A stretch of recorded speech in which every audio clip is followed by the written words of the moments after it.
விஷயம். இன்னைக்கு நம்ம என்ன பார்க்க போறோம் சொல்லி பார்த்தோம்னா, நடராஜர் விக்கிரகத்தின் சூக்ஷ்ம ரகசியம் என்ன என்கின்ற கேள்விக்கான விடையைத்தான் பார்க்க போகிறோம். இந்த கேள்விக்கு விரிவாக விடையளிக்க வேண்டும் என்று சொன்னால் அது ஒரு PhD பண்ணி எவ்வளவு பெரிய ஒரு புஸ்தகம் ரிசல்ட்டா வருமோ அதை விட மிகவும் அதிகமாகவே இருக்கும். மிகவும் ஆய்வுக்குரிய ஒரு கேள்வியாகவே அமைந்திருக்கிறது. இருந்தாலும் அடியேனுக்கு தெரிந்த வரையில் ரொம்ப சிம்பிளா எக்ஸ்பிளைன் பண்றதுக்கு பார்க்கிறேன். இந்த நடராஜர் விக்கிரகத்தை தான் காட் ஆஃப் பிசிக்ஸ் அப்படின்னே சொல்றா. நடராஜரைத்தான் இந்த இயற்பியலின் கடவுள், இயற்பியலின் கடவுள் என்று சொல்வதை விட இந்த உலகத்தையே இயக்குகின்ற சக்தியாகவே அறிவியல் ஆளர்கள் பார்க்கிறார்கள். அதாவது இன்னைக்கு நம்ம எல்லாமே இன்றைய தேதியில பார்த்தோம்னா இந்த யங்கர் ஜெனரேஷன் அத்தனை பேருமே ஏன் எதற்கு எப்படிங்கிற ஒரு கொஸ்டினை போட்டுட்டே இருக்கா.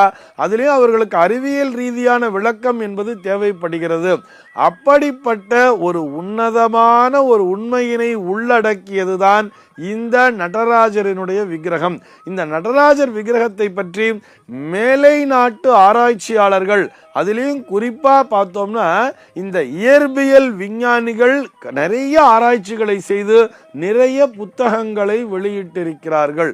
அப்படி என்ன சார் சூக்ஷ்மம் இருக்குன்னு சொன்னா, அணுவை பிளந்து 7 கடலை புகுத்தின்னு சொல்லி ஔவையார் சொல்லியிருப்பா தெரியுமா. அணுவை பிளந்தால் 7 கடலையுமே புகுத்தி விடலாம் என்கின்ற ஒரு மிகப்பெரிய அறிவியல் உண்மையை நம்முடைய ஔவையாரே சொல்லி வைத்து சென்றிருக்கிறார். சரி, அது பற்றி மற்றொரு நாள் பார்க்கலாம். ஆனால் இந்த ஆட்டம் என்று வரும்பொழுது அந்த அணுவை பிளந்தால் என்ன வருங்கிறத ரிசர்ச் பண்ணி சமீபத்தில் அதற்கான உண்மையை கண்டுபிடிச்சா இல்லையா, ஹிக்ஸ் போசன் எஃபெக்ட் அப்படின்னே பேரு. அதுல பார்த்தோம்னா கடைசியில் அவர்கள் அங்கே ஒரு ஜோதிஷ் ஸ்வரூபத்தை பார்த்தார்கள். அதுல பார்க்கும் பொழுது அந்த அணுவானது அசைந்து கொண்டே இருக்கிறதுங்கிறார், ஆடிக்கொண்டே இருக்கிறதாம். அந்த அணுவினுடைய அசைவு, அந்த ஆட்டத்தை பார்க்கும் பொழுது இவர்களுக்கு அந்த நடராஜர் விக்கிரகமானது நினைவிற்குள்ளே வந்து விடுகிறது.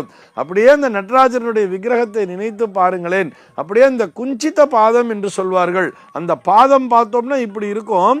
அந்த சிதம்பரத்திலே அந்த நடராஜனுடைய பாதம் காட்டுகின்ற அந்த புள்ளியிலே தான் இந்த புவியினுடைய மைய விசையே அங்கேதான் குவிந்திருக்கிறது என்பதையும் ஆராய்ச்சியாளர்கள் கண்டுபிடித்திருக்கிறார்கள்.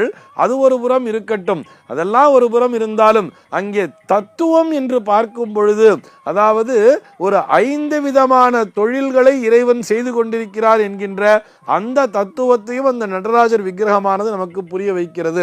என்ன சொல்றான்னு சொல்லி பார்த்தோம்னா, படைத்தல், காத்தல், அழித்தல் என்பது நமக்கு தெரியும்.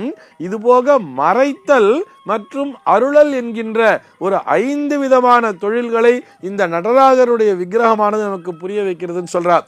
அதாவது சர்வமும் இயங்கிக் கொண்டிருக்கிறது. இந்த உலகத்திலே அனைத்துமே இயங்கிக் கொண்டிருக்கிறது. எதுவுமே நிலையாக ஒரே இடத்திலே நிற்பதில்லை, அனைத்தும் இயங்கிக் கொண்டே இருக்கிறது. அந்த இயக்கத்திற்கெல்லாம் மூல காரணமே இந்த நடராஜ பெருமான் தான். இவை அனைத்தையும் இயக்கிக் கொண்டிருக்கின்ற அந்த சக்தி என்பது இந்த நடராஜ பெருமான் தான். அந்த டைரக்டர்னு சொல்றோம் இல்லையா, இவர்தான் என்கின்ற உண்மையை கண்டுபிடித்திருக்கிறார்கள். அழகா நமக்கு திருவிளையாடல் சினிமாலே அந்த பாட்டு வருமே, நான் அசைந்தால் அசையும் அகிலம் எல்லாமே அப்படின்னு சொல்லுவார் இல்லையா. அப்போ அவர் அசைகிறதுனால தான், அவர் ஆடிக்கொண்டிருப்பதால் தான் மொத்த உலகமும் இயங்கிக் கொண்டிருக்கிறது. அவருடைய அசைவு நின்றுவிட்டால் இந்த உலகமே நின்றுவிடும் என்கின்ற அந்த உண்மையையும் இந்த நடராஜரனுடைய விக்கிரகமானது நமக்கு புரிய வைக்கிறது.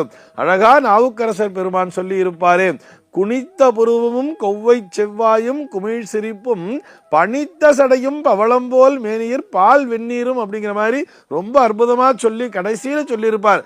மனித்த பிறவியும் வேண்டுவதே இம்மாநிலத்தே அப்படின்னு சொல்லி முடிச்சிருப்பார் நாவுக்கரசர் பெருமான். இப்படிப்பட்ட ஒரு உருவத்தை தாங்கியதுதான் இந்த நடராஜ பெருமானுடைய உருவம். ஒரு கையில பார்த்தோம்னா அக்னிங்கிறது இருக்கும், மறு கையில பார்த்தோம்னா இந்த டமருக்கம்னு சொல்றா இல்லையா, அந்த உடுக்கை ஒலி அப்படின்னு சொல்றா. இந்த உடுக்கை ஒலி, அதிலிருந்து வரக்கூடிய இந்த அதிர்வுகளால் தான் இந்த உலகமானது இயங்க கொண்டிருக்கிறது அப்படின்னு சொல்றார்.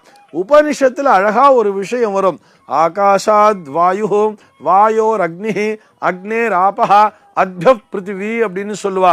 அதாவது இந்த ஆகாயத்திலிருந்துதான் வாயு என்பது தோன்றியதாம். இங்க நான் ஏன் ஆகாயத்தை சொல்றேன்னு சொன்னா, இந்த ஆகாய ஸ்தலம் என்றுதான் சிதம்பரத்தை சொல்வார்கள். அந்த சிதம்பரத்திலே இருக்கக்கூடிய நடராஜ மூர்த்தி அவரிடம் இருந்துதான், அதாவது இந்த ஆகாயத்தில் இருந்துதான் வாயு என்பதே தோன்றியது. அந்த வாயுலிருந்துதான் அக்னி என்பது வந்ததுங்கிறார். வாயோர் அக்னி அப்படின்னு சொல்றா. அப்புறம் அந்த அக்னியிலிருந்து, அந்த நெருப்பிலிருந்து வந்ததுதான் இந்த நீர் என்பது.